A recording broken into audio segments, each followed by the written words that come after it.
फट गया। मैं ताज़ियत पेश करना चाहूँगा मैडम ज़ैन अली और उर्वा फातिमा, इन दो जुड़वा भाई बहनों को जिनकी उम्र 14 साल थी, लांस नायक दिनेश कुमार को, बीएसएफ के सब इंस्पेक्टर मोहम्मद इम्तियाज़ को।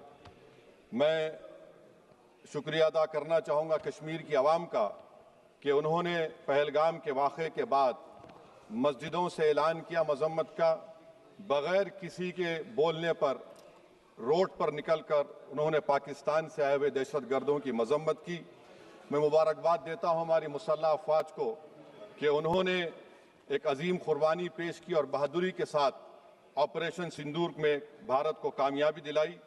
मैं मुसल्लह अफ़वाज ने पहले 9 दहशतगर्द ठिकानों पर उनको निशाना बनाया और सबसे मेरी नज़र में जो दहशतगर्दी के दिल पर हमला हुआ वो भावलपुर का था और 6 एयरफील्ड, 3 हैंगर और 2 रनवेज को हमने तबाह किया।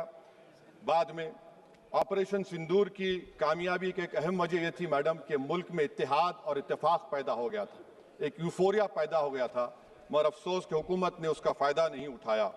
मैं आज भी कह रहा हूँ, जिम्मेदारी के साथ कह रहा हूँ कि पाकिस्तानी फ़ौज, पाकिस्तान की ISI, पाकिस्तान का डीप स्टेट, उनका हयाती मकसद ये है कि हमेशा भारत को कमज़ोर किया जाए और अगर हमको इन ताकतों को कमज़ोर करना है तो देश में इत्तेहाद और इत्तेफाक को बरकरार रखना पड़ेगा। अगर हम बुलडोज़र के ज़रिए या फिर लिसानी जबर के ज़रिए या मजहबी फ़िरक़ा परस्ती के ज़रिए अक़लियतों को निशाना बनाएंगे तो हम खुदा ना खास्ता उन पड़ोसी मुल्क के दहशतगर्द तंजीमों को कहीं कामयाब ना हो जाए। मैडम, मैं आपके सामने ये भी कहना चाहूँगा कि इत्तेहाद और इत्तेफाक इस मुल्क में जब मजबूत होगा तो हमको बैनुल-अक़वामी सतह पर दिखाने की ज़रूरत नहीं पड़ेगी। मैं आपकी तरफ से हुकूमत से चंद सवालात करना चाहूँगा कि वज़ीर आज़म ने कहा कि खून और पानी एक साथ नहीं बह सकते, आतंकवाद और बातचीत एक साथ नहीं हो सकती। तो मेरा सवाल आपके ज़रिए से वज़ीर आज़म और हुकूमत से ये है, फिर जिन इंसानों को बैसारा की वादी में मारा गया था, क्या आपका ज़मीर इस बात की इजाज़त देता है कि आप ट्रेड बंद कर दिए, पाकिस्तान का एयरक्राफ्ट हमारे एयर स्पेस में नहीं आ सकता, उनकी कश्ती हमारे पानी में नहीं आ सकती, ट्रेड खत्म हो चुका है डायरेक्ट इनडायरेक्टेड, आपका ज़मीर जिंदा क्यों नहीं है? किस सूरत से आप पाकिस्तान से क्रिकेट मैच खेलेंगे जब हम पानी नहीं दे रहे हैं? 80% पानी पाकिस्तान का हम रोक रहे हैं, ये कहकर के पानी और खून नहीं बहेगा, आप क्रिकेट मैच खेलेंगे? मैडम, मेरा ज़मीर तो गवारा नहीं करता कि मैं उस मैच को देखूंगा। क्या इस हुकूमत में इतनी हिम्मत है कि उन 25 मरने वालों को फोन करके कहे कि देखो हमने ऑपरेशन सिंदूर में बदला ले लिया, अब तुम पाकिस्तान का मैच देखो? बड़ी अफसोस की बात है मैडम, अकाउंटेबिलिटी किस पर है? पहलगाम किसने किया? 7.5 लाख हमारी फौज और सेंट्रल पैरामिलिट्री फोर्स है, ये कहां से 4 चूहे घुसकर हमारे भारत के नागरिक को मारे? अकाउंटेबिलिटी किस पर फिक्स होगी? LG पर फिक्स होगी तो LG को बरतरफ करिए, IB पर आती है तो एक्शन लीजिए, पुलिस पर आती है तो एक्शन लीजिए, मगर आप ये समझ रहे हैं कि ऑपरेशन कर दिया और हम खामोश लोग भूल जाएंगे। अकाउंटेबिलिटी फिक्स करना पड़ेगा। मैडम, डिटरेंस आपकी क्या है? आपने सर्जिकल स्ट्राइक किया, आपने बालाकोट किया, फिर ये पहलगाम हुआ, तो आपकी डिटरेंस की पॉलिसी नाकाम साबित हुई, कश्मीर की पॉलिसी नाकाम साबित हुई, 370 हटा दिया आपने एक रियासत को UT बना दिया और उसके बावजूद भी दहशतगर्द वहां पर पहुंच गए। तो और अफसोस मुझे इस बात का होता है मैडम कि पाकिस्तान को हम जानते हैं, पाकिस्तान और इजराइल इस पूरी दुनिया में एक फेल्ड स्टेट है और पाकिस्तान के आर्मी चीफ को, जिससे हमारे स्ट्रेटेजिक रिलेशनशिप है, जिसको अपना दोस्त कहते हैं, उस देश का प्रेसिडेंट उस शख्स को बुलाकर खाना खिलाता है अपने साथ जिसके भाषण से हमारे लोग मारे गए थे। तो क्या आपकी खर्जा पॉलिसी कामयाब हुई? आप देख लीजिए। अच्छा, हमारे देश में एक ऐसी तंजीम है जिसका वजूद नफरत की बुनियाद पर और मजहबी अज़बियत को फैलाने के लिए बनाया गया, उनको तकलीफ है सेकुलरिज्म से, सोशलिज्म से, मगर हमारे संविधान के प्रियम्बल में लफ्ज़ सॉवरेन है। सॉवरेन का मतलब यह है कि हम खुद मुख्तार हैं, हम हाकिम आला हैं, हम अपने मुल्क के मुकद्दर का फैसला करेंगे। एक गोरा व्हाइट हाउस में बैठकर भारत की सीज फायर का ऐलान करेगा? यह आपका नेशनलिज्म है? अफसोस होता है मुझे सर। मैडम, मैं आपसे पूछना चाह रहा हूं कि अगर एक चचा सैम ऐलान कर रहे हैं तो हमारी फौज पर क्या असर पड़ा होगा, हमारे उन पायलटों पर क्या असर पड़ेगा जो नहीं मालूम कितनी ऊपर आसमानों पर भारत की हिफाजत कर रहे हैं। वो नेवी का सिपाही जो समंदर में खड़ा हुआ है, उसको ये नहीं मालूम हो रहा है कि मेरा प्रधानमंत्री ऐलान नहीं किया, एक गोरे ने ऐलान किया। बड़ा ये आपके कैसा होगा ये। मैडम, मेरा सवाल हुकूमत से ये भी है कि हम कोई एडवर्सेरियल कंट्री नहीं है अमेरिका के लिए, हम दोस्त हैं, स्ट्रेटेजिक रिलेशनशिप है, क्या क्या एग्रीमेंट हमने साइन नहीं किया, तो क्या ये दोस्ती निभा रहे हैं? मैडम, मैं हिस्टोरिकल एग्जांपल दे रहा हूं, क्रुश्चेव और टीटो। क्रुश्चेव ने दबाव डाला, टीटो ने कहा मैं नहीं मानता, मैं नाम ज्वाइन करूंगा। मैडम, फ्रांस और यूएसए, डिगोल को जब यूएसए ने दबाव डाला तो डिगोल ने कहा कि तुम दोस्त हो मगर हमारी खारिजा पॉलिसी आजाद ना है।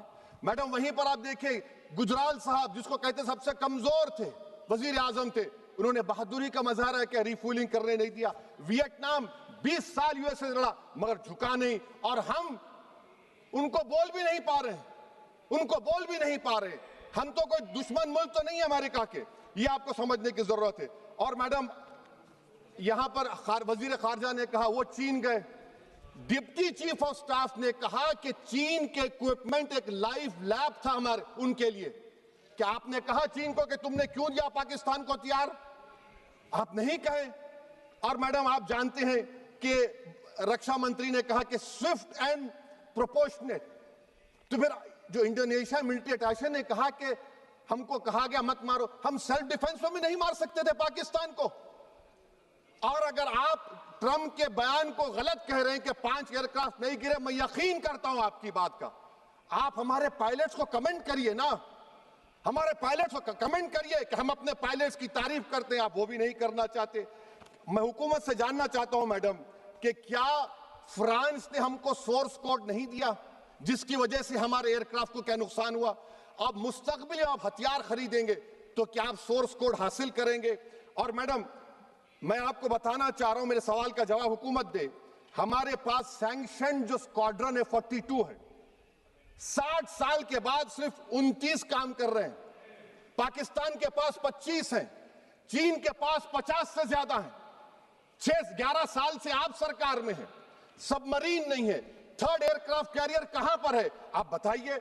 और मैडम, FATF में लाना पड़ेगा आपको। अगर आप विश्व गुरु हैं तो हम आपको चैलेंज कर रहे हैं, आप G7 के कंट्रीज को, GCC को और चचा सैम को राजी कराइए कि पाकिस्तान को, मैडम खत्म कर रहा हूं, FATF में दोबारा लाया जाए।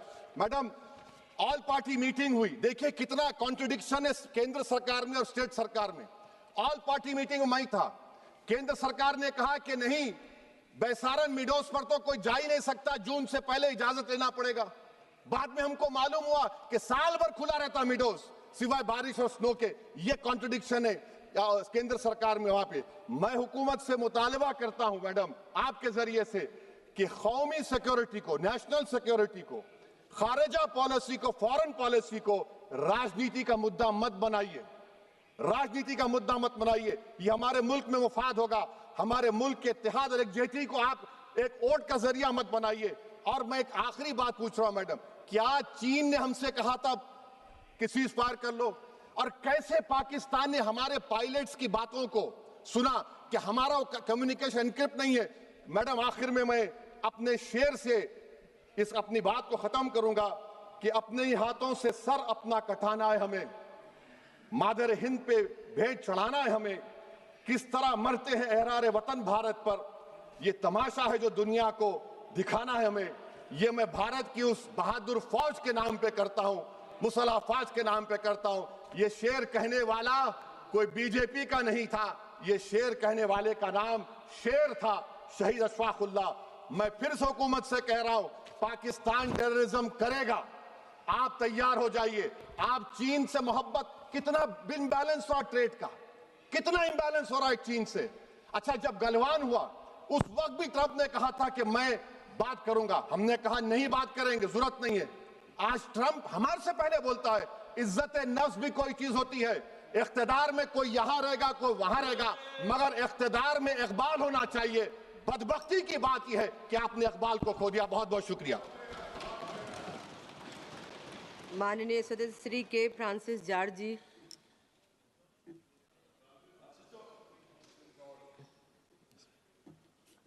Madam Chairperson, I rise today not to indulge in any blame.